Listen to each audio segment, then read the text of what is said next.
আসসালামু আলাইকুম ওয়া রাহমাতুল্লাহি ওয়া বারাকাতুহু। প্রিয় বালিয়াডাঙ্গি ইসলামিক টিভির শ্রোতা ও বন্ধুরা, আশা করি আপনারা ভালো আছেন। আজকে যে গল্পটি আপনারা শুনতে যাচ্ছেন, গল্পটির নাম হচ্ছে স্পর্শে ভালোবাসা। আর আমি আছি আপনাদের সঙ্গে মোহাম্মদ লুবান। এডিট পরিচালনায় রয়েছেন মঞ্জুর আলম, আর গল্পটি লিখেছেন নীলাদ্র নীল। গল্পটি যদি আপনাদের ভালো লেগে থাকে, লাইক কমেন্ট করে চ্যানেলটি সাবস্ক্রাইব করতে ভুলবেন না। তো চলুন বেশি দেরি না করে মূল গল্পে যাওয়া যাক। আমার ঘরে আমার বউ অন্য একটা পুরুষের সাথে শারীরিক সম্পর্কে মগ্ন হয়ে আছে। আর সেই অন্য পুরুষটা আর কেউ নয়, আমার আদরের ছোট ভাই শিহাব। আর আমি চাইলেও কিছু করতে পারবো না তার। অবশ্য কিছু কারণ আছে, কারণ এই দুনিয়ার কাছে আমি এখন অন্ধ। তাহলে আপনাদের সব কাহিনী খুলে বলি। 3 মাস আগে বাবা মা জোর করে আমার একটা মেয়ের সাথে বিয়ে দিয়ে দেয়। আমার বন্ধুদের কাছ থেকে খোঁজ খবর নিয়ে জানতে পারি মেয়েটার চরিত্র নাকি খুব নোংরা। আর এই কথাটা কিছুতেই আমি আমার বাবা মাকে বিশ্বাস করাতে পারছিলাম না। আর তাই আমি আমার বউয়ের চরিত্রে কিছু প্রমাণ জোগাড় করার জন্য 1 মাস আগে বাইক অ্যাক্সিডেন্টের নাটক করি। আমার বন্ধুরা আমাকে যে হাসপাতালে নিয়ে গেছিল, ওই হাসপাতালের ডাক্তারকে কিছু টাকা দিয়ে মিথ্যা রিপোর্ট বানিয়ে নিয়েছিলাম আমরা।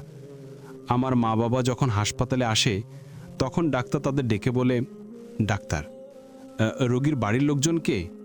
জি, আমি রোগীর বাবা। আমার ছেলের অবস্থা এখন কেমন আছে ডাক্তার? দেখুন, রোগীর অবস্থা অনেক খারাপ এখন। মাথায় হেলমেট না থাকায় মাথায় অতিরিক্ত আঘাত পেয়েছে, যার ফলে রোগীর চোখ দুটোর সমস্যা হয়ে গেছে। তার চোখ ঠিক হতে প্রায় 1 বছর লাগবে। এতদিন সে কিছু দেখতে পারবে না। মা: ডাক্তার সাহেব কি বলেন? আমার ছেলেটা শেষ পর্যন্ত অন্ধ হয়ে গেল। আমার ছেলের চোখ ঠিক করতে যত টাকা লাগে আমি দিব, আপনি প্লিজ ঠিক করে দেন না। ডাক্তার: দেখুন, রোগীর চোখ ঠিক হতে কম হলো 6 মাস লাগবে। তারপরও শিওর না। 6 মাস পরে অপারেশন করতে হবে, এর আগে কোনোভাবে সম্ভব না। আমার মা বাবা কিছু বলল না, নিশ্চুপ হয়ে শুধু চোখের পানি ফেলে গেছে। আমার অনেক কষ্ট হচ্ছিল তাদের চোখের পানি দেখে, কিন্তু সেদিন আমি কিছু করতে পারিনি তাদের জন্য। আজকে আমার বউ আর ভাইয়ের কাণ্ড দেখে আমার বেঁচে থাকার আশায় মরে গেছে। আমি খাটে অন্ধের মতন শুয়ে আছি, আর তারা সোফায় বসে তাদের শারীরিক চাহিদা মেটাচ্ছে। আমি আর দেখতে পারছি না। ছি, নিজের ভাই এমনটা করতে পারে ভাবতেই পারছি না। তারা তাদের কাজ শেষ করে একজন আরেকজনকে জড়িয়ে ধরে বলছে, ঈশিতা, জানো আজ কতদিন পরে এত সুখ পেলাম। অনেক ভালো লাগছে আজকে। তোমাকে অনেক ধন্যবাদ আমাকে এত সুখ দেওয়ার জন্য। শিহাব: তুমি যদি আমাকে সুযোগ না দিতে, তাহলে কি আর তোমাকে আমি এত সুখ দিতে পারতাম? তোমাকেও ধন্যবাদ আমাকে সুযোগ দেওয়ার জন্য ভাবি। ঈশিতা: তোমাকে না একটু আগে বললাম আমাকে আর ভাবি বলে ডাকবে না। আর শুনো, আজ রাতে আবার আসবে। এখনো তোমার আদর পেয়ে আমার মন ভরে নাই, আমার আরও চাই। শিহাব: অবশ্য আসবো। তোমার কাছে না এসে কি পারা যায়, তুমি বলো? বলেই শিহাব ঈশিতাকে জড়িয়ে ধরে একটা লিপ কিস করলো। তাদের এসব দেখে আমি নিজেকে ঠিক রাখতে পারছিলাম না। তারপরও নিজেকে সামলে নিলাম। একটু পরেই ঈশিতার শিহাব উঠে রুম থেকে বের হয়ে গেল। অনেক হয়েছে নাটক, আমি আর এসব সহ্য করতে পারছি না। ভাবছি এই মেয়েকে ডিভোর্স দিব, কিন্তু তাও দিতে পারছি না। এই বাড়ি ছেড়ে চলে যাব আমি। কিন্তু এমনি যদি চলে যাই, তাহলে মা বাবা আমাকে খুঁজে বের করে ফেলবে। তাহলে কি করা যায়? সাকিব আর নীলের সাথে কথা বলে দেখি ওরা কি বলে। এই ভেবেই আমি ফোনটা হাতে নিয়ে সাকিবকে ফোন করলাম। সাকিব, হঠাৎ করে ফোন করলি যে? আবার নতুন কোনো সমস্যা হয়েছে কি? আমি: হুঁ দোস্ত, আজকে আমার রুমে আমার সামনেই ঈশিতার শিহাব শারীরিক সম্পর্ক করেছে। সাকিব: কি বলিস? তাহলে এখন তুই কি করতে চাচ্ছস? আমি আর এই বাসায় থাকবো না। যদি আমি ডিরেক্টে বাসা থেকে চলে যাই, তাহলে মা বাবা আমাকে খুঁজে বের করে ফেলবে। সাকিব: কি করবি, কিছু ভেবেছিস? এই বাসার সবার কাছে আমি মৃত হয়ে চলে যাব অনেক দূরে। সাকিব: মানে বুঝলাম না। তুই আমাকে একটা লাশ ব্যবস্থা করে দিতে পারবি? সাকিব: লাশ দিয়ে তুই কী করবি? দোস্ত, যত টাকা লাগে সব আমি দিব, কিন্তু তুই না করিস না। আমি আর পারছি না এই মেয়ের সাথে থাকতে। তুই তো সব কিছুই জানিস এই মেয়ে কতটা খারাপ। সাকিব: সব কিছু জানি, কিন্তু বললি না তো লাশ দিয়ে কি করবি? তুই লাশটাকে কোনো মতো আমার বাসায় নিয়ে আসবি, তারপর ওই লাশটাকে আগুনে পুড়িয়ে দিয়ে সবার কাছে প্রমাণ করবি এটাই আমার লাশ। আমি মুক্তি পেতে চাই মেয়ের থেকে, নতুনভাবে বাঁচতে চাই আমি। সাকিব, আজকে সন্ধ্যাবেলা তোর কাজ হয়ে যাবে, তুই রেডি থাকিস। আমি ফোন দিলেই তুই লুকিয়ে বেরিয়ে পড়িস। আচ্ছা, তাহলে এখন রাখি, কেউ কথা বলতে দেখে ফেললে সমস্যা হয়ে যাবে। বলে আমি ফোনটা কেটে দিয়ে বিছানায় শুয়ে ভাবছি, আমি অনেক হয়েছে মেয়ের সাথে নাটক। যার কোনো মান সম্মান নেই, ছোট ভাইয়ের মতন দেবরের সাথে অবৈধ সম্পর্ক করতে পারে, আর যে হোক তাকে বউ হিসেবে কিছুতেই মেনে নেওয়া যায় না। আমার মা বাবা আমার জীবন একবারে শেষ করে দিল। আজকে সব কিছু শেষ করে আমি অনেক দূরে চলে যাব, আর কোনো দিন আসবো না। নতুন করে নিজেকে বানাবো আবার। এইসব ভেবেই আমার অনেক কান্না আসছিল। আমার মা বাবার জন্য অনেক কষ্ট হচ্ছিল, কিন্তু নিজেকে ভালো রাখার জন্য আজকে তাদের ছেড়ে যেতে হচ্ছে। ভাবতে ভাবতেই আমি ঘুমিয়ে গেলাম। হঠাৎ ফোনের রিংটোনে আমার ঘুম ভেঙে গেল। ফোনটা হাতে নিয়ে দেখি সাকিব ফোন করেছে। আমি সাথে সাথে ফোনটা রিসিভ করলাম। ফোনটা রিসিভ করতে সাকিব বলল, সাকিব, আমি লাশ নিয়ে তোর বাসার সামনে দাঁড়িয়ে আছি, তুই বাসা থেকে বেরিয়ে পড়, বাকিটা আমি দেখছি। আর নীল তোর জন্য বাসার নিচে গাড়ি নিয়ে দাঁড়িয়ে আছে। আচ্ছা। বলে আমি বাসা থেকে লুকিয়ে বেরিয়ে গেলাম, আর সাকিব প্ল্যান মতন সব কিছু করলো। সাকিব, আন্টি আঙ্কেল, নিহান নিজেকে আগুনে পুড়িয়ে ফেলেছে। আমি আপনাদের আগেই বলেছিলাম নিহান এই মেয়েকে কিছুতেই মেনে নেয়নি, এই মেয়ের চরিত্র ঠিক নেই। আমি আর নিহান আপনাদের আগেই বলেছিলাম, কিন্তু আপনারা আমার নিহানের কথা বিশ্বাস করেননি। আজকে আপনাদের জন্য আমার ভাইয়ের মতন বন্ধুকে হারাতে হয়েছে। সেদিন আপনারা আমার নিহানের কথা শুনতেন, তাহলে হয়তো আমার বন্ধু আজকে আমার পাশে থাকতো। বলেই সাকিব হাউমাউ করে কান্না করছে। সাকিবের সাথে নিহানের মা বাবাও কান্না করছে। ঈশিতার আর শিহাব সবার সামনে কান্না করলেও মনে মনে অনেক খুশি হয়েছে। ঈশিতা এখনও বিশ্বাস করতে পারছে নিহান মরে গেছে, আর এই জন্য ডাক্তারকে ফোন করে আসতে বলল। ডাক্তার এসে লাশটাকে দেখে বলল, ডাক্তার, সে আর বেঁচে নাই। মা ডাক্তারের কথা শুনে কান্না করতে করতে এক পর্যায়ে মা জ্ঞান হারালো। নিহান দূর থেকে গাড়িতে বসে সব কিছু দেখছে, কিন্তু কাছে যেতে পারছে না। নিহানের অনেক কষ্ট হচ্ছিল ওর মার জন্য। ওই লাশকে সবাই নিহান ভেবে জানাজা দিল। তারপরে সব নিয়ম নীতি মেনে ওই লাশটা কবর দেওয়া হলো। নীল, কোথায় যাবি, কি করবি, কিছু ভেবেছিস? আমি, চট্টগ্রাম আমার একটা বাড়ি আছে, আর ওই বাড়ির কথা কেউ জানে না। কিছুদিন ওইখানে গিয়ে থাকবো, তারপরে মা হয় অন্য কোনো দেশে চলে যাব। আর আজকে রাতের ট্রেনেই চট্টগ্রাম চলে যাব। নীল, রাতেই চলে যাবি? আমি, এইখানে থাকা যাবে না, যদি কেউ দেখে ফেলে তাহলে অনেক বড় সমস্যা হয়ে যাবে। সাকিব, দোস্ত, তুই যেখানে যাস একজন তোর সাথে নিয়ে যেতেই হবে। আমি, তুই কখন এলি, আর কাকে আমার সাথে নিয়ে যেতে হবে? সাকিব, তানহাকে। মানি? সাকিব, দোস্ত, যেদিন তোর বিয়ে হয়েছিল ওই দিন থেকেই তানহা তোর জন্য কান্না করে। কান্না করতে করতে চোখের নিচে কালি পড়ে গেছে। দোস্ত, আমি কখনো তোর খারাপ চাই না, প্লিজ দোস্ত, আমার কথাটা রাখ। আমার বোনটার কষ্ট আমি আর সহ্য করতে পারছি না। নীল, দোস্ত, সাকিব সবসময় তোর পাশে ছিল, তোর বিপদে তোকে সাহায্য করেছে। আর তুই তো জানিস তানহা তোকে কতটা ভালোবাসে। তুই তো ওকে বিয়ে করতে চেয়েছিলি, শুধু আঙ্কেল আন্টির জন্য পারিসনি। আজকে আর না করিস না। আর যাই হোক, তানহা কখনো তোকে কষ্ট দিবে না। আমি, তোরাই দুইজনই এখন আমার সব কিছু। আমি অবশ্য তোদের কথা রাখবো, আর আমি এখনও তানহায় অনেক ভালোবাসি। রাতের বেলা। আমি, দোস্ত, ট্রেনের তো সময় হয়ে গেছে, কিন্তু সাকিব আর তানহা কেউ তো এখনও এলো না। আচ্ছা, আমি যাই রে, তুই ভালো থাকিস। আর সাকিবকে আমার পক্ষে থেকে বিদায় জানিয়ে দিস। আর হয়তো কখনো দেখা হবে না রে। তুই আর সাকিব আমার জন্য অনেক করেছিস, তোদের এই জন্য আমি কখনো শোধ করতে পারবো না। নীল, ধুরো বেটা, কি যে বলিস না তুই। আচ্ছা, তুইও ভালো থাকিস। আমি, এই কথাটা বলে যেই সামনের দিকে এগিয়ে ট্রেনে উঠতে যাব, ঠিক তখনই খুব পরিচিত এক কণ্ঠের একটা ডাক শুনতে পেলাম আমি। তানহা, নিহান, আমাকে ফেলেই চলে যাচ্ছ, নিবে না আমাকে তোমার সাথে? এই কথাটা বলে যেই সামনের দিকে এগিয়ে ট্রেনে উঠতে যাব, ঠিক তখনই খুব পরিচিত এক কণ্ঠের একটা ডাক শুনতে পেলাম আমি। তানহা, নিহান, আমাকে ফেলেই চলে যাচ্ছ, নিবে না আমাকে তোমার সাথে? আমি পিছনে ফিরে দেখি তানহা কান্না করছে। আমাকে তানহার দিকে তাকাতে দেখে তানহা আবার বলল, নিহান, নিবে না আমাকে তোমার সাথে? আমি, তোমাকেই সাথে নিব বলেই তো এতক্ষণ ধরে অপেক্ষা করছিলাম, কিন্তু তুমি আসছিলে না দেখে, আর ট্রেনও চলে যাবে তাই আমি ট্রেনে উঠছিলাম। আচ্ছা, সাকিব কোথায়? সাকিব, এই যে দোস্ত আমি। সাকিব কোথা থেকে জানিয়ে এসে আমাকে জড়িয়ে ধরে কথাটা বলল। আমি, দোস্ত, আবার কবে দেখা হবে আল্লাহই জানে। ভালো থাকিস তুই, আর তোদের দুজনকে আমি অনেক ভালোবাসি রে।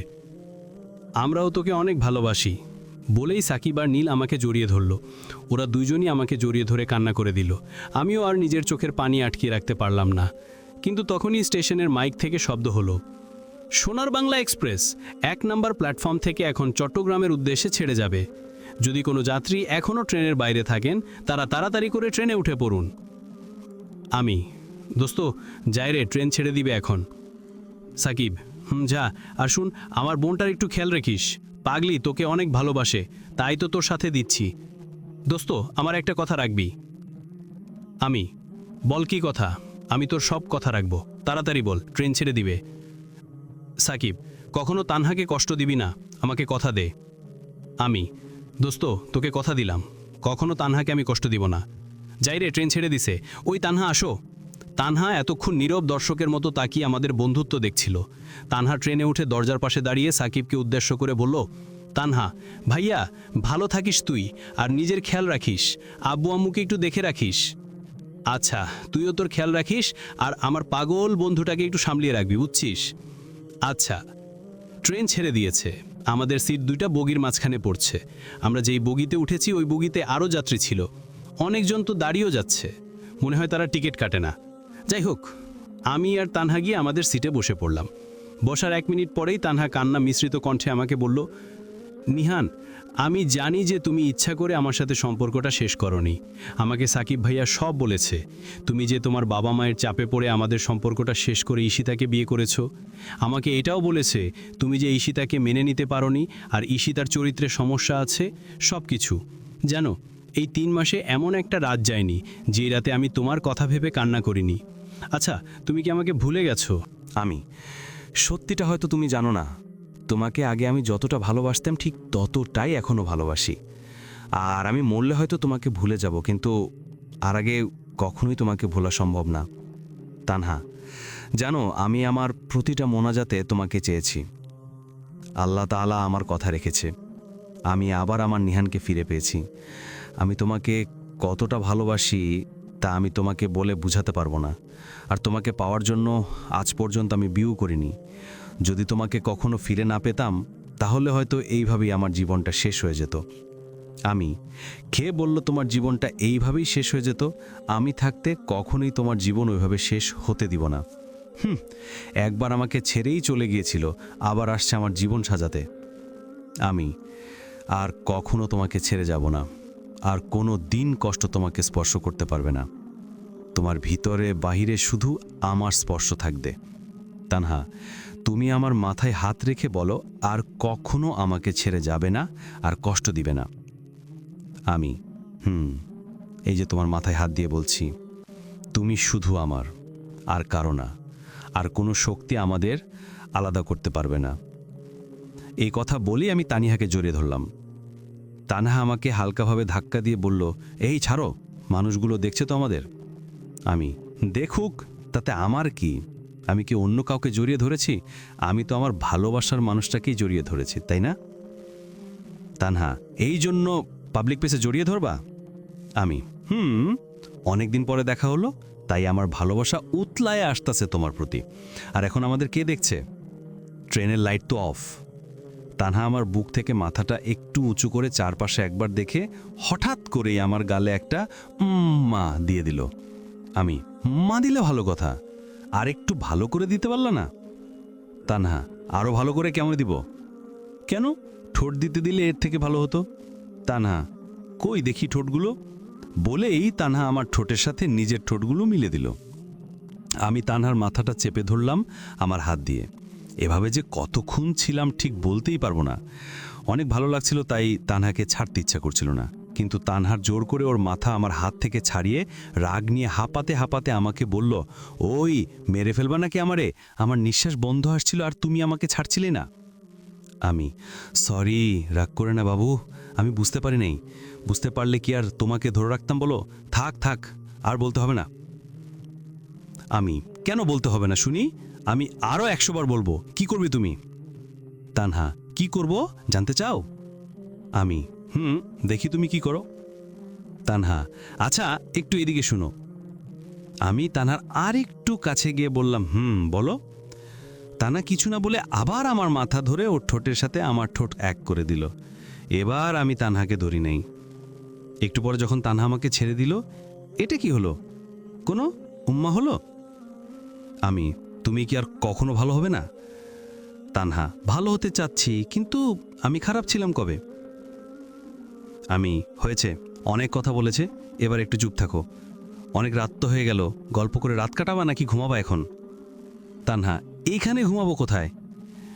আমি, তুমি আমার কাঁধে মাথা রেখে ঘুমাও, আর আমি তোমার কাঁধে, ঠিক আছে? তানহা আমার কাঁধে মাথা রেখে আমাকে বলল, একটা কথা বলবো? বলো, কি বলবে? তানহা, তুমি তো অনেক ভালো গল্প লেখো, তাই না? আমাকে একটা গল্প শুনে ঘুম পাড়িয়ে দিবে? আমি, কথাটা খারাপ বলনি। আচ্ছা বলছি, তাহলে শুনো।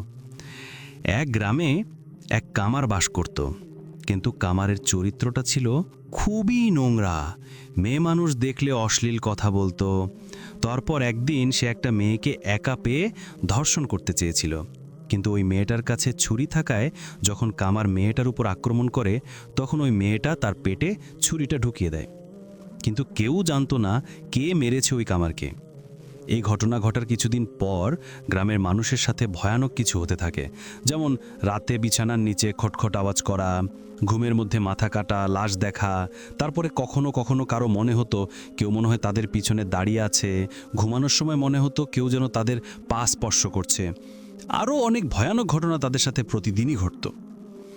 গল্পটা বলছি এমন সময় তানিহাকে আমাকে জড়িয়ে ধরল। আমি গল্প বলা বন্ধ করে তানিহার দিকে তাকালাম।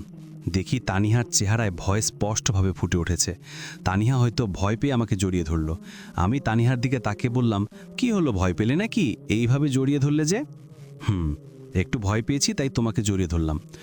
তানহা আমাকে অনেক শক্ত করে জড়িয়ে ধরে আছে। তানহা আমাকে জড়িয়ে ধরায় কেমন জানি ভালো লাগার একটা অনুভূতি কাজ করছে আমার ভিতরে। আমিও আমার হাত দিয়ে তানিহাকে আমার কাছে এনে রাখলাম, কারণ তানিহাকে আমার ছাড়তে ইচ্ছা করছে না। তা না, ওই বলো না পরে কি হলো? তারপর ওই গ্রামের মানুষের সাথে ভয়ানক কিছু হতে থাকে, যেমন রাতে বিছানার নিচে খটখট আওয়াজ করা, ঘুমের মধ্যে মাথা কাটা, লাশ দেখা। তারপরে কখনো কখনো কারো মনে হতো কেউ মনে হয় তাদের পিছনে দাঁড়িয়ে আছে। ঘুমানোর সময় মনে হতো কেউ যেন তাদের পা স্পর্শ করছে। আরও অনেক ভয়ানক ঘটনা তাদের সাথে প্রতিদিনই ঘটত। গ্রামের মানুষরা এই সব ঘটনার মুখোমুখি হয়ে বুঝতে পারে তাদের উপর কোনো খারাপ আত্মার নজর লেগেছে। এরপর থেকে সবাই রাতে ভয়ে ভয়ে ঘুমাতো। কখনো কখনো সে আত্মা তাদের সামনে ঝুলে থাকতো রক্তমাখা মুখ নিয়ে। কখনো মাথা কাটা লাশ পাওয়া যেত, তাও আবার মেয়েদের লাশ। প্রতি রাতেই এমন ঘটনা ঘটতে থাকে। গল্প বলার মাঝে তানহা কিছু বলছে না দেখে আমি তানহার দিকে তাকিয়ে দেখি তানহা আমার কাঁধে মাথা রেখে আমাকে জড়িয়ে ধরে ঘুমিয়ে গেছে। তানহাকে ঘুমন্ত অবস্থা অনেক সুন্দর লাগছে। তানহা আমার কাঁধে মাথা রেখে ঘুমাচ্ছে। তানহার নরম শরীরের স্পর্শে আমি বারবার শিহরিত হয়ে যাচ্ছি। পারফিউম আর ঘামের গন্ধ মিশ্রিত হয়ে আলাদা একটা গন্ধ আসছে মেয়েটার শরীর থেকে। আমার তানহার শরীরের এই গন্ধটা ভালো লাগছে। আমি সিটের সাথে মাথা এলিয়ে দিয়ে চোখ বন্ধ করে ঘুমানোর চেষ্টা করলাম। তানহা খুব যত্ন সহকারে পরম মহিমায় মহিমান্বিত হয়ে আমার ডান হাত জড়িয়ে ধরে কাঁধে মাথা রেখে ঘুমিয়ে আছে। আমি চোখ বন্ধ করে সিটের সাথে হেলান দিয়ে শুয়ে আছি। একটু পরে তানহা আমাকে বলল, তানহা, ঘুমিয়ে গেছো? আমি, না। কেন, কি হয়েছে? তোমার সাথে রোমাঞ্চ করতে ইচ্ছা করতেছে। এই, এত রোমাঞ্চ করতে হবে না। কালকে সকালে আমরা পৌঁছে বিয়ে করি, এরপরে যত পারো রোমাঞ্চ করো। আমার মিষ্টি বাবুটার সাথে আমার তো এখনই রোমাঞ্চ করতে ইচ্ছা করতেছে। না, এমনি ট্রেনের ভিতরে অনেক রোমাঞ্চ করে ফেলেছি, বাকি সব পালকে বিয়ের পরে করব। আচ্ছা বাবু, বলেই তানহা আমার গালে একটা উম্মা দিল। উম্মা দিয়ে আবার আমার কাঁধে মাথা রেখে আমার ডান হাত জড়িয়ে ধরে আবার শুয়ে রইল। আমিও তানহার মাথার সাথে আমার মাথা হেলান দিয়ে চোখ বন্ধ করে রাখলাম। ঢাকা থেকে ছেড়ে আসা ট্রেনটি মাত্র চট্টগ্রাম রেলওয়ে স্টেশনে এসে পৌঁছে। মাইকে এই শব্দটা শুনে আমার ঘুম ভাঙল। চোখ খুলে দেখি তানহা আমার দিকে পিলপিল তাকিয়ে আছে, আর আমি তানহার কাঁধে মাথা রেখে ঘুমিয়ে আছি। আমি তানহার কাঁধ থেকে মাথাটা সরিয়ে বসা থেকে উঠে দাঁড়ালাম। আমি তানহার দিকে তাকিয়ে বললাম, তানহা, উঠো, আমরা এসে গেছি। নিহান, আমরা এখন কোথায় গিয়ে উঠব? তোমাকে সাকিব কিছু বলেনি? না, তুমি আমাকে তোমার সাথে নিবে, শুধু এইটুকু বলেছে। আচ্ছা, এইখানে আমার একটা বাসা আছে, আমরা ওইখানেই গিয়ে উঠব। আর এইখানে যে আমার বাসা আছে এই কথা কেউ জানে না। আচ্ছা, তাহলে তাড়াতাড়ি চলো, আমার অনেক ঘুম পাচ্ছে, রাতেও ঠিক মতন ঘুম হয়নি। আমারও, কিন্তু সকালের নাস্তাটা আমাদের বাইরে থেকে করেই যেতে হবে, দুপুরটা না হয় পরে দেখা যাবে। ক্ষুধার কথা তো ভুলেই গেছিলাম, সত্যি আমার অনেক ক্ষুধা লাগছে। তাহলে তাড়াতাড়ি ট্রেন থেকে নামো। বলেই তানহাকে নিয়ে আমি ট্রেন থেকে স্টেশনের পাশেই একটা রেস্টুরেন্টে ঢুকলাম। ঢুকে আমাদের জন্য খাবার অর্ডার করে দিলাম। একটু পরেই আমাদের খাবার চলে আসলো। খাবার আসার সাথে সাথে আমি খাওয়া শুরু করে দিয়েছি। আমার দেখা দেখি ওরা, তানহাও খাওয়া শুরু করে দিল। খাওয়ার মাঝে আমি তানহাকে বললাম, তানহা, তোমাকে তো একটা কথা বলতেই ভুলে গেছি। কি কথা? এখন বলে ফেলো। আচ্ছা, আমরা কবে বিয়ে করব? এইসব নিয়ে কি তুমি কিছু ভেবেছো? প্লিজ, আজকে এই বিষয় নিয়ে কথা বলতে চাচ্ছি না, কারণ আজকে অনেক টায়ার্ড।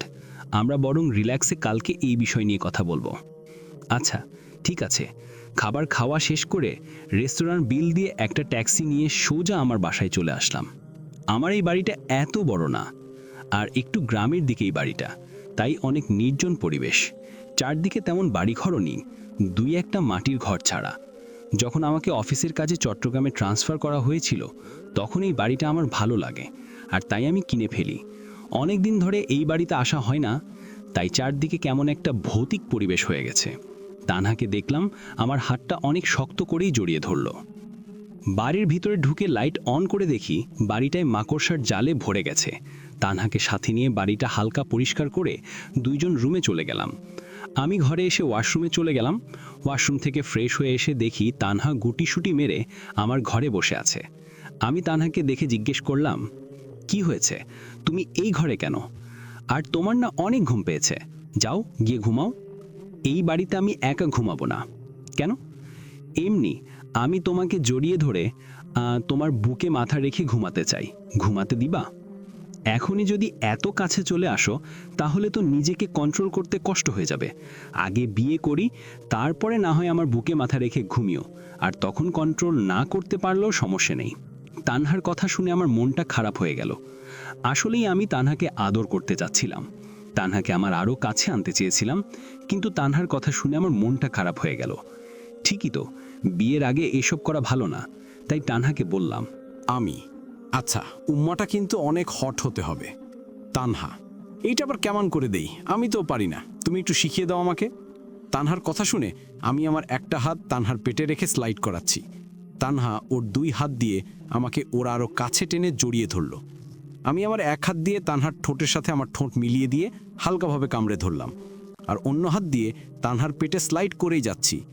একটু পরে তানহাকে ছেড়ে দিয়ে ওর পেটে হাত দিয়ে আমি জড়িয়ে ধরে ওকে ঘুম পাড়িয়ে দিলাম। তানহার লক্ষ্মী মেয়ের মতন আমার বুকে ঘুমিয়ে গেল, আর আমিও তানহাকে জড়িয়ে ধরে ঘুমিয়ে গেলাম। আজকে 15 দিন হলো আমরা চট্টগ্রাম এসেছি। এখানে আমাদের দিনগুলো ভালোই কাটছে। ভরপুর রোমাঞ্চ আর রোম্যান্টিকতার মাঝ দিয়ে 15 শেষ হয়ে গেল বুঝতেই পারিনি। আমরা বিয়েও করে ফেলেছি। বিয়ের দিন রাতে আমার বউ তানহার সাথে যে রোম্যান্স করেছি তাই কোনোদিন ভোলা সম্ভব না। তাহলে আপনাদেরও বলি বিয়ের দিনের কথা। আজকে আমাদের বাসর রাত।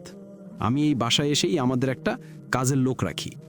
আমি যখন তানহাকে বিয়ে করতে যাই তখন তাকে বলে যাই যাতে আমাদের ঘরটা সুন্দর করে ফুল দিয়ে সাজিয়ে রাখে। রাতের বেলা বিয়ে করে বাইরে ডিনার করে আমরা বাসায় ফিরি। বাসায় ঢুকেই তানহা আমাকে বলল, তানহা, আমার পা ব্যথা করছে, আমি কোলে ওঠা ছাড়া কিছুতে বাসায় যাব না। এই দেখো, পা ব্যথার জন্য আমি হাঁটতে পারছি না। এই কথা বলেই তানহা খুঁড়িয়ে খুঁড়িয়ে হাঁটলো। আমি তানহাকে কিছু না বলে কোলে উঠিয়ে আমাদের রুমে নিয়ে গেলাম। রুমে ঢুকে দেখি সারা রুম ফুল দিয়ে সাজানো। সাদা গোলাপ, লাল গোলাপ, রুমটাকে একেবারে গোলাপের বাগান বানিয়ে ফেলেছে। আমি মনে মনে বললাম, আমি আসলেই মেয়েটা তো কাজের আছে, কালকে সকালেই এত সুন্দর করে সাজানোর জন্য কিছু বকশিস দিতে হবে। আমি এই কথা ভাবছিলাম, এর মধ্যেই তানহা আমার গলায় জড়িয়ে ধরে জোরে ধাক্কা দিয়ে বলল, তানহা, এমনি আমার ফুলে অ্যালার্জি আছে, তুমি জানো না? আর রুমে এত ফুল এলো কোথা থেকে? আর কে সজিয়েছে শুনি? এই ফুলগুলো দেখে মাথাটা গরম হয়ে যাচ্ছে, যত সব। তানহার কথা শুনে আমার রাগ উঠে গেল, তাই রাগ দেখি তানহাকে কোল থেকে বিছানাতে ছুঁড়ে ফেলে দিলাম। তানহা, ও মাগো, কুত্তাটা আমার কোমরটা ভেঙে ফেলছে রে। তানহার চিৎকার শুনে ভয়ে গেলাম। বাসর করার আগেই যদি কোমরটা ভেঙে যায় তাহলে আমার বাসর রাত হবে কি করে? এইটা ভেবে মনটা একটু খারাপ হয়ে গেল। তানহা, তুমি আমাকে মেরে ফেলতে চাও তাই না? এইভাবে কেউ কোল থেকে নামায়? আমার কোমরটাই তুমি ভেঙে ফেলেছো। অসহায়ের মতন আমার দিকে তাকিয়ে কথাগুলো বলল তানহা। তানহার অসহায়ের মতন মুখটা দেখে আমার মায়া লেগে যায়। তাই আমি তানহার পাশে বসে, আচ্ছা কোথায় ব্যথা পেয়েছো? তানহা দেখে আমার দিকে তাকিয়ে হেসে দিল। হেসে বলছে, আমি ব্যথা পাই নাই, আমি শুধু দেখতে চেয়েছিলাম আমি ব্যথা পেলে তুমি কেমন করো। বলেই তানহা বিছানা থেকে উঠে একটা হাসি দিয়ে ওয়াশরুমের দিকে যাচ্ছে। এখন দেখি তানহা ভালো মতনই হাঁটছে। একটু আগে খুঁড়িয়ে হাঁটছিল। আমি, তুমি না একটু আগে পায়ে ব্যথার জন্য খুঁড়িয়ে হাঁটছিলে, হঠাৎ করে ঠিক হয়ে গেল কেমনে? তানহা, তোমার কোলে ওঠার জন্য খুঁড়িয়ে হাঁটার নাটক করছিলাম। আমি, এমনি বললে কি কোলে উঠাতাম না? এত নাটক করার কি আছে? দাঁড়াও আজকে তোমার, দেখো তোমার কি অবস্থা করি। তানহা মুখটা ভেঙচি দিয়ে একটা ডেভিলদের মতো হাসি দিয়ে ওয়াশরুমে ঢুকে গেল।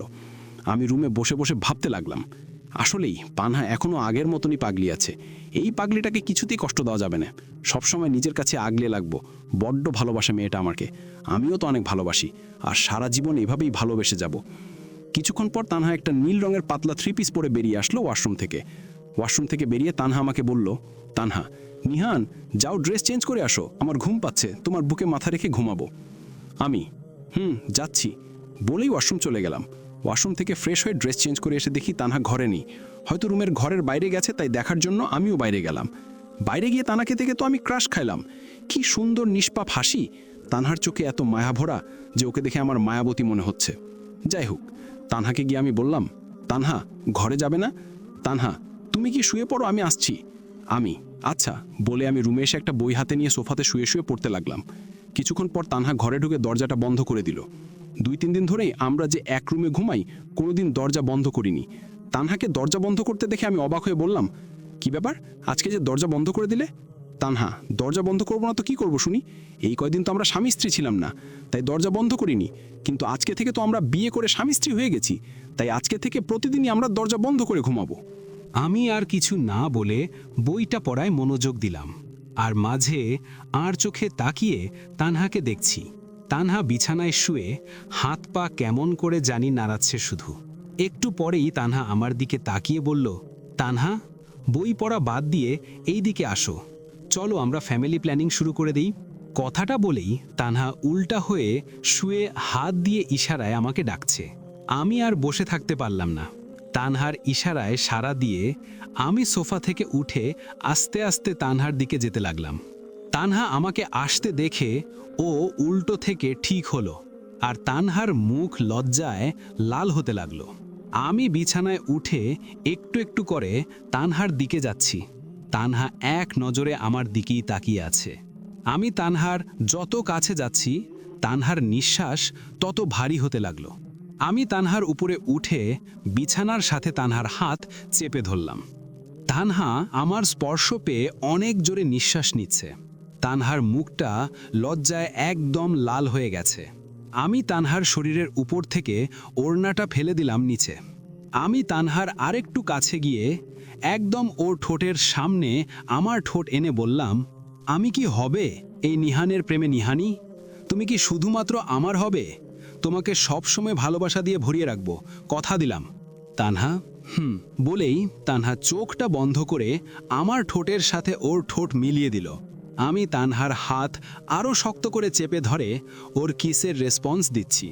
অনেকক্ষণ পরে তানহা আমার ঠোঁট ছেড়ে দিল।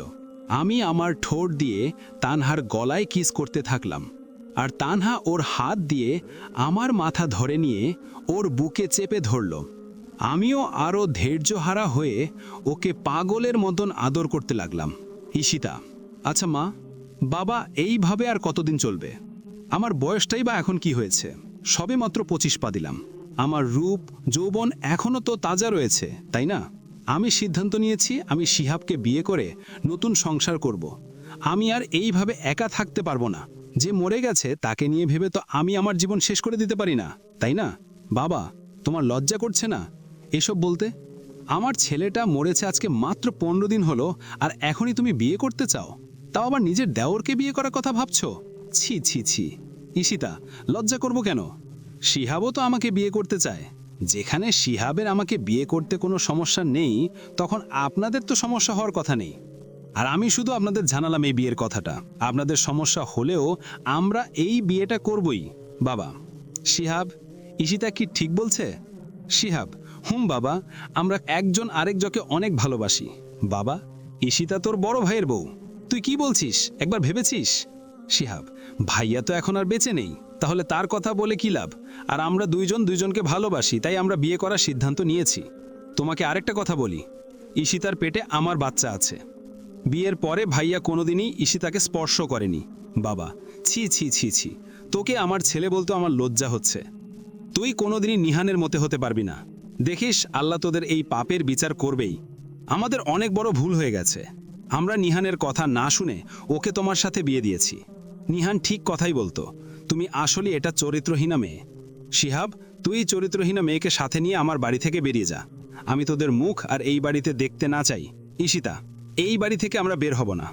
হবে না আপনারা, কারণ এই বাড়িটা এখন আমাদের। আর এই যে দেখুন আপনার সই করা পেপার। বাবা, এটা হতে পারে না, কারণ এই বাড়িটাই আমার না, এই বাড়িটা নিহানের, তাই ওর সই ছাড়া এই পেপারে কোনো মূল্য নেই। শিহাব, ভাইয়া তো এখন আর বেঁচে নেই, তাই এই বাড়ির উপর এখন আমার অধিকার। মা, যা, তোর অধিকারের জন্য নিচতলা তোকে দিয়ে দিলাম, আর উপরের তলায় আমরা থাকব। আর শুনে রাখ তোরা, আল্লাহ সব দেখছে, নিশ্চয়ই উনি তোদের শাস্তি দিবে। শিহাব: আচ্ছা, দেখা যাবে। ঈশিতা, রুমে চলো। ঈশিতা, চলো। বলেই শিহাব ঈশিতাকে হাত ধরে রুমে চলে গেল। আর এই দিকে নিহানের বাবা মা কান্না করছে। আমি: তানহা, অনেক দিন হয়ে গেছে, বাবা মার খোঁজ খবর নেই। না, আজকে না অনেক মার কথা মনে পড়ছে। একবার সাকিবকে ফোন দিয়ে তাদের কথা জিজ্ঞেস করতে ইচ্ছে করছে। তানহা: ফোন দাও। আমিও অনেক দিন হয়ে গেল সাকিব, মা, বাবা কারো সাথে কথা বলি না। আমি আর কিছু না বলে ফোনটা হাতে নিয়ে সাকিবকে ফোন করলাম। হ্যালো, কিরে খবর? আমাদের তো একদম ভুলে গেছিস। আমি: না রে, ভুলি নাই, এইখানে এসে একটু ব্যস্ত আছি। আচ্ছা, বাবা মার কোনো খবর আছে তোর কাছে? তাদের কথা অনেক মনে পড়ছে। সাকিব: বেশি মনে পড়লে ঢাকা এসে দেখে যা। আমি: সত্যি তুই আসতে বলছিস?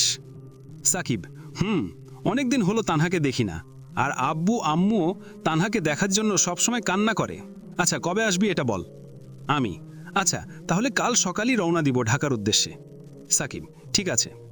আমি: আচ্ছা, এখন বাই। বলেই আমি ফোনটা কেটে তানহার দিকে তাকিয়ে ওকে বললাম, আমাদের কাপড়গুলো গুছিয়ে ফেলো, আমরা কালকে সকালেই ঢাকার উদ্দেশ্যে রওনা দিব। তোমার বাবা মা নাকি তোমাকে দেখার জন্য অনেক কান্না করছে। তানহা: সত্যি আমরা ঢাকা যাব? বলেই তানহা খুশিতে আত্মহারা হয়ে আমাকে জড়িয়ে ধরে আমার ঠোঁটে একটা লম্বা কিস করলো। তারপরে সব কাপড় চোপড় গুছিয়ে আমরা তাড়াতাড়ি ঘুমিয়ে পড়লাম। পরের দিন সকালে আমরা ট্রেনে উঠে ঢাকার উদ্দেশ্যে রওনা দিলাম। ঢাকা পৌঁছাতে রাত 11টা বেজে গেল।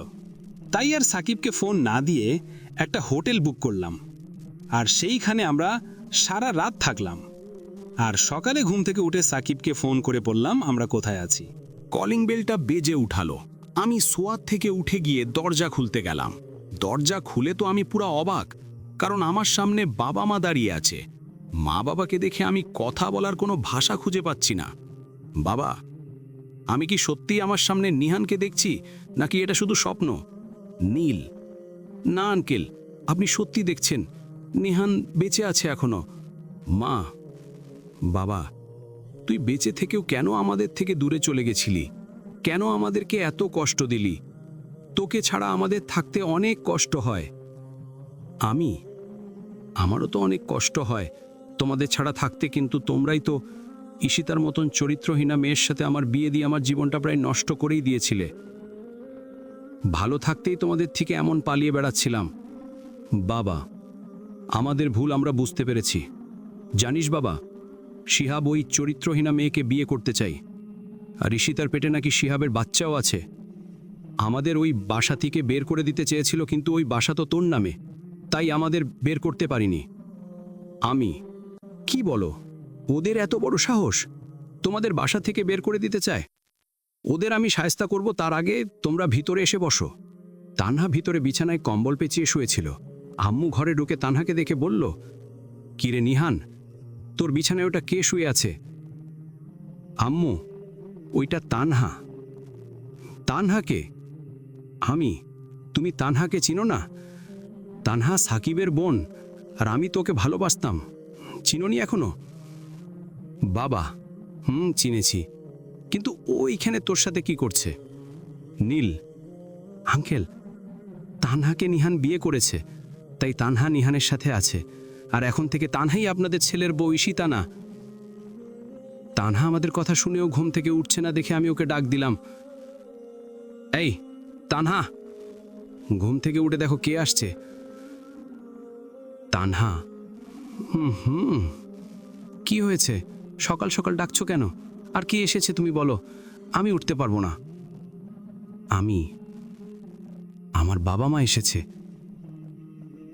তানহা, আমি বোকা দেখি কি সবসময় তুমি আমার সাথে মজা নিবা নাকি? বাবা মা এখানে কিভাবে আসবে? সত্যি আসছে, উঠে দেখো। তানহার কিছু না বলে শুয়ে থেকে উঠে বসে দেখলো সত্যিই নিহানের মা বাবা এসেছে। তানহা তাদের দেখে অনেকটা লজ্জা পেয়ে গেছে। মা বাবা, এই হলো তোমাদের বৌমা তানহা, আর আমার আদরে লক্ষ্মী বউ, যাকে আমি অনেক ভালোবাসি। মা বাবা, বেশ ভালো তো, বৌমাকে নিয়ে বাসা যাবি না? না, আমি এইখানেই ভালো আছি। এই হোটেলে তো আর সারা জীবন থাকতে পারবি না, তাই না? আর ওই বাড়ি তো তোরই, আর তোর বাড়িতে তোকে ছাড়া বড্ড একা লাগে রে। নিহান, এখনই আমাদের সাথে বাড়ি চল না। কিন্তু মা, বাবা, কোনো কিন্তু হবে না। বৌমা, তুমি যেতে চাও না শ্বশুর বাড়ি? তানহা, নিহান, আমরা বাবা মার সাথেই থাকব। তোমাকে ছাড়া ওনাদের আর কেউ নাই। শিহাব তো ওনাদের এখনই তোমার বাসা থেকে বের করে দিতে চায়। আমাদের বাবা মায়ের পাশে থাকা দরকার। তুমি ঠিক বলেছ। আগে আমাদের বাসায় গিয়ে ঈশিতাকে আমাদের বাসা থেকে বের করতে হবে। যদি শিহাব ওর সাথে চলে যায় তাহলে ওকেও বের করে দেব। বাবা, আচ্ছা এখন বাসায় যাওয়া যাক। আমি হোটেলের বিলটা দিয়ে সবাইকে সাথে নিয়ে বাসার উদ্দেশ্য রওনা দিলাম। অল্প সময়ের ভিতরেই বাসায় এসে পৌঁছে গেলাম। বাসার সামনে আসতেই শিহাবের সাথে দেখা হতে গেল। শিহাব আমাকে দেখে মনে হয় আকাশ থেকে মাটিতে পড়ল। আর পড়বেই না বা কেন? আপনি যদি কোনো মৃত মানুষকে হঠাৎ আপনার সামনে দেখেন তাহলে আপনার অবস্থা কি হবে একবার ভেবেছেন? শিহাবেরও এখন ঠিক সেই অবস্থা। ভয়ে ভয়ে শিহাব আমাকে বলল, ভাইয়া, তুই বেঁচে আছিস এখনো? অবাক হলি নাকি আমাকে দেখে? আর তুই যে কতটা নীচ সেটা আমার জানা হয়ে গেছে। একটা চরিত্রহীন মেয়ের কারণে নিজের জন্মদাতা মা বাবাকে ঠকালি। ছি! তুই এখন ঈশিতাকে নিয়ে বাসা থেকে বের হয়ে যা। তানহা, ও এখন আর আমাদের আগের শিহাব নাই। তুমি ওকে বাসা থেকে বের করে ঠিকই করছো। শিহাব, তুমি যদি ঈশিতার সাথে থাকতে চাও তাহলে এই বাসা বের হয়ে যাও, আর ঈশিতাকে ছেড়ে দিলে আমাদের সাথে থাকতে পারবে। ঈশিতা, এই মেয়ে তুমি কে? আর নিহান, তুমি বেঁচে আছো জান? বলেই ঈশিতা নিহানকে জড়িয়ে ধরতে আসতে চাইল, কিন্তু তার আগেই তানা ঈশিতাকে ধরে ঈশিতার গালে এমন জোরে একটা চড় দেয় যে ঈশিতার মাথা পাক্কা 10 মিনিট বনবন করেছেন। তানহা, তোমার সাহস হয় কি করে আমার স্বামীকে স্পর্শ করার? তোমার মতো চরিত্রহীনা মেয়েদের জন্য আজকে আমাদের নারীজাত অসম্মানিত, অবহেলিত। বের হয়ে যাও আমাদের বাসা থেকে। বলেই তানহা ঈশিতাকে ঘাড় ধাক্কা দিয়ে বাসা থেকে বের করে দেয়। ঈশিতা আবার দৌড়ে এসে শিহাবকে জড়িয়ে ধরে বলছে, শিহাব, তোমার বাচ্চা আমার পেটে, প্লিজ আমাকে এইভাবে ছেড়ে দিও না। আমার যে যাওয়ার কোনো জায়গা নেই। এই বাসা থেকে বের করে দিলে আমার মরা ছাড়া আর কোনো উপায় থাকবে না। শিহাব ঈশিতাকে ধাক্কা মেরে বলে শুরু করলো, মরা ছাড়া উপায় না থাকলে মরে যাও। তুমি ভাইয়াকে বিয়ে করে যদি আমার সাথে শারীরিক সম্পর্ক করতে পারো তাহলে আমাকে রেখে অন্য পুরুষের সাথে করবে না, এটার কি গ্যারান্টি? যাই হোক, তুমি বাসা থেকে বের হয়ে যাও। বলি শিহাব ঈশিতাকে বাসা থেকে বের করে দিয়ে দরজা লাগিয়ে দিয়ে যখন পিছনে ফিরে আসতে যাবে তখনই নিহান ঠাস করে একটা চড় মেরে দরজাটা খুলে ঈশিতাকে আবার বাসায় আনলো। তোর লজ্জা করে না এই অবস্থা একটা মেয়েকে একা ছেড়ে দিতে? মেয়েটা যত অন্যায় করেছে তার সব কিছু করেছে আমার সাথে। ও তো তোকে ঠাকায়নি। আজকে থেকে ঈশিতাই বাসায় থাকবে তোর বউয়ের মর্যাদায়। কারো কোনো আপত্তি আছে? কেউ কোনো কথা বলল না, কারণ নিহানদের বাসার সবাই নিহানের কথা অনেক মেনে চলে। আমি বললাম, শিহাব, ঈশিতাকে ঘরে নিয়ে যা। শিহাব বলল, বলেই শিহাব ঈশিতাকে নিয়ে ঘরে চলে গেল। আমিও অনেক দিন পরে আবার আমার ঘরে আসলাম, সাথে তানহাকে নিয়ে। ঘরে এসে ফ্রেশ হয়ে দরজাটা লাগিয়ে দিয়ে তানহাকে জড়িয়ে ধরে ঘুমিয়ে পড়লাম। আমি তানহাকে জড়িয়ে ধরে মুগ্ধ নয়নে তানহার দিকে তাকিয়ে আছি। তানহা এখনও ঘুমাচ্ছে। তানহাকে এই ঘুমন্ত অবস্থায় মারাত্মকের থেকেও বেশি কিউট আর হট লাগছিল। তাই আর নিজেকে আটকিয়ে রাখতে পারলাম না। আমার ঠোঁট জোড়া দিয়ে আলতো করে তানহার ঠোঁট জোড়া চেপে ধরলাম। তানহা বুঝতে পেরে তাড়াতাড়ি ঘুম থেকে উঠে আমাকে ধাক্কা দিয়ে আমার দিকে তাকিয়ে বলল, তুমি কি করছিলে আমার ঠোঁটের সাথে? আমি আমি বউ, তোমার ঠোঁটটা এমন কেন? কেমন আমার ঠোঁটটা? তোমার কাছে আসলেই তোমার ঠোঁটটা জানি কেমন টানে আমাকে তোমার আরও কাছে যাওয়ার জন্য। এইসব কি বলো? আমি আর কিছু না বলে তানহাকে নিজের আরও কাছে টেনে নিয়ে ওর ঠোঁটে চুমু দিয়ে দেই। এইটা কি হলো? কি হয়েছে মানে? দেখো নাই তুমি? আরেকবার করব। না না থাক, আমার অনেক ঘুম পেয়েছে, এখন ছাড়ো, আমি ঘুমাবো। হ্যাঁ, এত ঘুমোতে হবে না, আমার তোমার মতন একটা কিউট মেয়ে দরকার, আর এখন থেকেই ওই মেয়েকে এই দুনিয়া আনার জন্য কাজে লেগে পড়া দরকার আমাদের। বলেই আমি তানহাকে কাছে টেনে নিয়ে আদর করা শুরু করে দিলাম। তানহাও আমাকে আদর করছে। আমি তানহার ঠোঁটের সাথে নিজের ঠোঁট মিলিয়ে দিলাম। তানহাও কম কিসে, তানহাও আমার প্রত্যেকটা চুমুর রিপ্লাই করছে আর আমাকে 4 হাত পা দিয়ে জড়িয়ে ধরে রাখছে। তারপরে তানহাকে একদম নিজের কাছে টেনে আদর করলাম। তানহাও আমার আদরের অনেক রেসপন্স করছিল। আদর করা শেষ করে আমি তানহাকে জড়িয়ে ধরেই ওর মাথায় হাত বুলিয়ে দিতে লাগলাম।